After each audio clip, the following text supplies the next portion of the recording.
welcome you in the lecture series of Random Processes, Detection and Estimation. It is 38th lecture of this series. In the previous lecture, we have discussed about asymptotic normality property of MLE and asymptotic MLE. In this lecture, we will discuss about least square estimator LSE.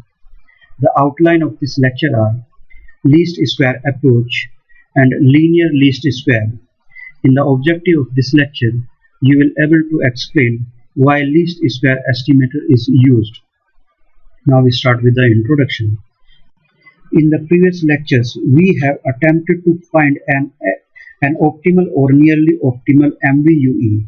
In the least square estimation approach, no probabilistic assumption about the data are made, only the signal model is used. The least square estimator is determined by minimizing the least square error and is widely used in practice due to ease of implementation. The least square approach. The MVUE, BLUE, and MLE developed in previously required an expression for the PDF Px theta in order to estimate the unknown parameter theta in some optimal manner. An alternative approach is to assume a signal model rather than making probabilistic assumption about the data and achieving a design goal assuming this model. With least square approach, we assume that signal model is function of unknown parameter theta and produce a signal. Sn is equal to Sn theta, which is a function of n and parameterized by theta. And you can here see the model of signal model of least square estimation, where due to the noise omega n, the only noise version xn of the true signal Sn can be observed at this point. And this signal model having the parameter theta, it is parameterized by theta, and there is no assumption is made about the probabilistic distribution of omega n. We only state that what we have observed is an error, means En is equal to this is xn minus Sn, which is the appropriate choice of theta should be minimized in least square sense. We choose theta is equal to theta cap so that the cost function j theta, means summation n0 to n minus 1 whole square of xn minus Sn, the cost function, is minimized over n observation samples of interest, and will call it as LSE, least square error of theta. So theta cap is the minimization of the cost function with theta, and the minimum LS error is J minimum is equal to J theta cap. An important assumption to produce a meaningful unbiased estimator is that noise and model inaccuracy omega n have zero mean and no further probabilistic assumption about the data is made.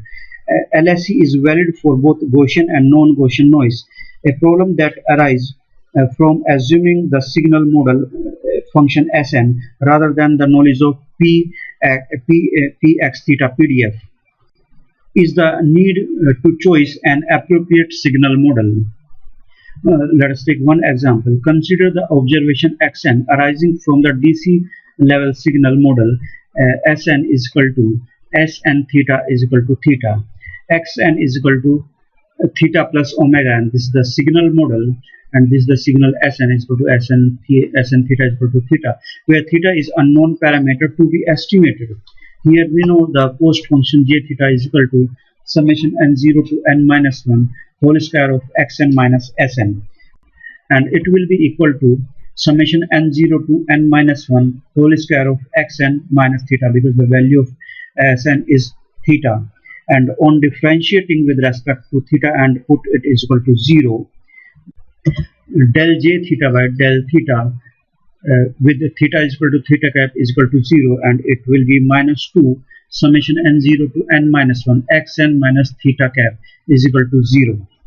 So summation n0 to n minus 1 xn minus n theta cap equal to 0. So from here we will get theta cap is equal to 1 by n summation n0 to n minus 1 xn, and which is the sample mean x bar, and the J minimum will be J theta cap, and it will be equal to summation n0 to n minus 1 whole square of xn minus 1 by n summation n0 to n minus 1 xn. Now, linear least square. Although there is no restriction on the form of assumed signal model in LSE, but often it is assumed that the signal model is a linear function of the parameter to be estimated, and let Sn is equal to theta Hn, where Hn is the known sequence. Now the LS error criteria becomes J theta is equal to summation n0 to n minus 1 whole square of xn minus theta Hn. And a minimization produce the LSE. This is theta cap is equal to summation n0 to n minus 1 xn Hn divided by summation n0 to n minus 1 h square n. The minimum least square error is J minimum is equal to J theta cap, and it will be equal to summation n0 to n minus 1 xn minus theta cap Hn into xn minus theta cap Hn. And I can write it as summation n0 to n minus 1 xn minus theta cap Hn minus theta cap summation n0 to n minus 1 Hn xn minus theta cap Hn. And here theta cap is equal to summation n0 to n minus 1 xn Hn by summation n0 to n minus 1 h square n.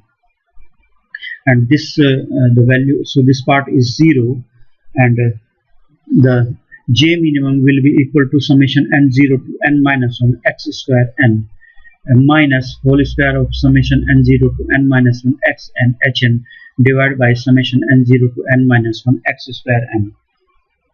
The minimum least square error. The minimum least square error is the original energy of the data, or the summation n0 to n minus 1 x square n less due to the signal filtering. And J minimum will be summation n0 to n minus 1 x square n minus n x bar square, where a cap is x bar and Hn is 1. If the data were noiseless, so that xn is equal to a, J minimum will be 0. And if xn is equal to a plus omega n, with expected value of omega square n is very greater than a square, then we have summation n0 to n minus 1 x square n by n greater than equal to x bar square. The minimum least square error would be J minimum. It will be approximately equal to summation n0 to n minus 1 x square n, or not much different than the original error. And the minimum least square error is always between the extreme, means J minimum is lie between 0 to summation n0 to n minus 1 x square n. So the extension of these results to vector parameter theta of dimension p is to 1 for signal S transpose of S0 S1 to S minus 1 to be linear in the unknown parameters. Let S is equal to h theta, where h is n is to p observation matrix, and theta is transpose of theta 1 theta 2 theta p. The LSE is found by minimizing J theta cost function is equal to summation n0 to n minus 1 whole square xn minus Sn, and it will be equal to transpose of x minus h theta into x minus h theta, and taking the differentiation del j theta by del theta, where theta is equal to theta cap, it will be equal to z, and put it at 0, and then we will get minus 2h transpose x plus 2h transpose h theta cap is equal to 0. This gives the required LSE, and this is theta cap is equal to h transpose inverse of the matrix h transpose h, and h into h transpose x, which is surprisingly is identical to the functional form of the MVUE for the linear model. An interesting extension of the linear least square is the weighted least square. where the contribution from each component of the parameter vector to the error can be weighted by n is to n positively defined weighting matrix omega. And so the post function j theta, it will be the transpose of x minus h theta into omega x minus s theta, where the omega is n is to n positively defined weighting matrix. The weighting matrix omega is generally a diagonal, and its main purpose is to emphasize the components whose data samples that are seems to be more reliable. Let us consider one example. Consider the acoustic echo cancellation problem having signal flow diagram as in figure, where this is loudspeaker and this is acoustic echo path, and this is near end signal, this is microphone, and this is to far end signal, and this is the from far end signal, and this is the h cap z.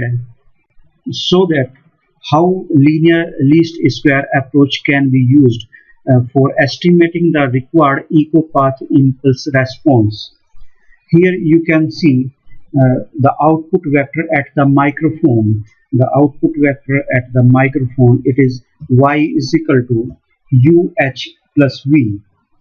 Any linear estimator of h can be written as a linear function of microphone signal vector y as h cap is equal to a transpose y. Minimizing the least square cost function jh, it will be y minus uh into transpose of y minus and from here the LSC will be h transpose, it will be inverse of the matrix u transpose u transpose y. And if you want to find out the blue will be inverse matrix of u transpose r inverse u into u transpose r inverse y, where the near and signal vector is modeled as zero mean process with the correlation matrix R. Here this is the correlation matrix R, or you can say basically this is C. And so you can see that LSC does not take into account the near far signal characteristic. So LSC is not as effective as blue. So far in this lecture we have discussed about least square approach and linear least square. This was 38th lecture of the lecture series of random processes detection and estimation. In the next lecture we will discuss the geometrical interpretation of the least square approach and constraint least squares. Till then, thanks for listening this lecture. Thank you.